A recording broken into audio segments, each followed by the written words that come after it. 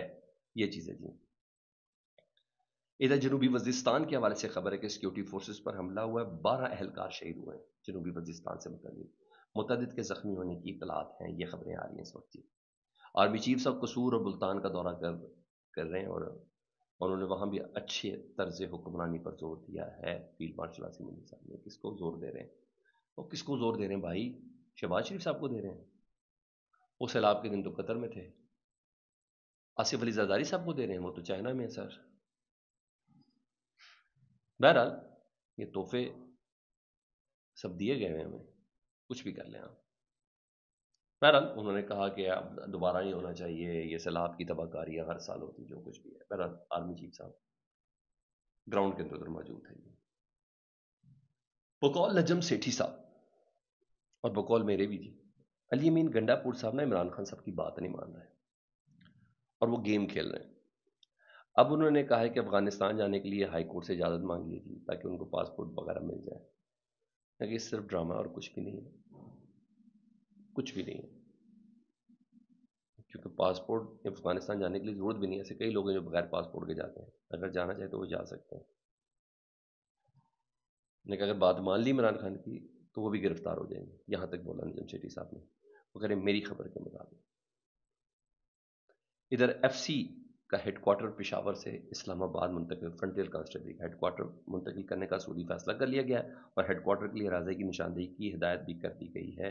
نئے head quarter کا master plan طلب کیا ہے انہوں نے محسن نقوی صاحب نے، کہ اب ایف سی جو فرنٹیئر کانسٹیبل تھی اب وہ چلا کرے گی اسلام آباد سے. بس یو بیٹر انڈرسٹینڈ کہ کیا ہوگا. ادھر اب آ جاؤں میں سی سی ٹی وی فوٹیج والا جی. ایمان مزاری صاحبہ، سرفراز ڈوگر صاحب جو بدتمیزی جو کچھ ہوا جی، اس کے حوالے سے ساری بارز نے اظہار یکجہتی کر دیا، صحافی حضرات نے بھی اظہار یکجہتی کر دی. ایمان مزاری کا جسٹس ڈوگر کا کنڈکٹ صحیح نہیں ہے، کچھ نے تنقید کر دی، ان کو مارنگ بلوچ کے ساتھ ملایا اور بلوچ دہشت گردوں کے ساتھ جو کچھ انہوں نے کیا. سر یہ ہیں شیرنی صحیح معنوں میں. انہوں نے آج رجسٹرار ہائی کورٹ اسلام آباد ہائی کورٹ، انہوں کو 11 ستمبر کو میرے سے بات کی تھی سرفراز ڈوگر نے، بچی سنبھال لو، پکڑ لیا تو یہ وہ سب چیزیں بولی تھی. تو انہوں نے باقاعدہ طور پر 11 ستمبر صبح 9 سے 11 بجے کوڈ نمبر 1 کی سی سی ٹی وی فوٹیج مانگ لی ہے جی، اسلام آباد ہائی کورٹ کے رجسٹرار سے باقاعدہ درخواست دینے کا مجھے فوٹیج دیں، اور میرے پاس خبر یہ ہے کہ فوٹیج ڈیلیٹ کر دی گئی ہے میرے حساب سے،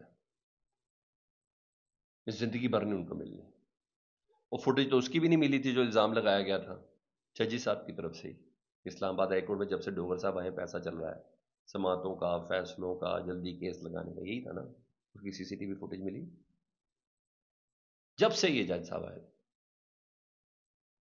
تو معاملہ اس سٹیج پر اس وقت ہے۔ سیلاب کے حوالے سے اچھی خبر ہے، چناب اور راوی کے بعد اب ستلج میں پانی کی کمی کا ٹرینڈ جاری ہے۔ اب سیلاب کی تباہ کاریاں اپنی جگہ پر، ریسکیو کام اپنی جگہ پر، لیکن پانی کے حوالے سے اپڈیٹ یہ ہے گنڈا سنگھ پر پانی کی کمی ہے، اب سلمان کی اور ہیڈ اسلام پر بھی پانی کی کمی ہے، پنجنت پر بھی گزشتہ 24 گھنٹوں میں تقریباً 1.5 لاکھ کیوسک پانی کم ہوا ہے۔ پی ڈی ایم اے کے مطابق مزید کسی ریلے کا امکان نہیں، امید ہے کہ مزید علاقے نہیں ڈوبیں گے۔ جنوبی پنجاب کا ضلع مظفر گڑھ، باولپور، خانہ بار اور ملتان باول نگر اس وقت سب سے زیادہ متاثر ہیں، یہاں ابھی بہت کام کرنے کی ضرورت ہے، جہاں جلال پور علی پور کا بیشتر حصہ پانی میں ڈوبا ہوا ہے۔ یہ اپڈیٹ تھی سر، اپنا بہت زیادہ خیال رکھیں، اللہم صلی علی محمد و آل محمد۔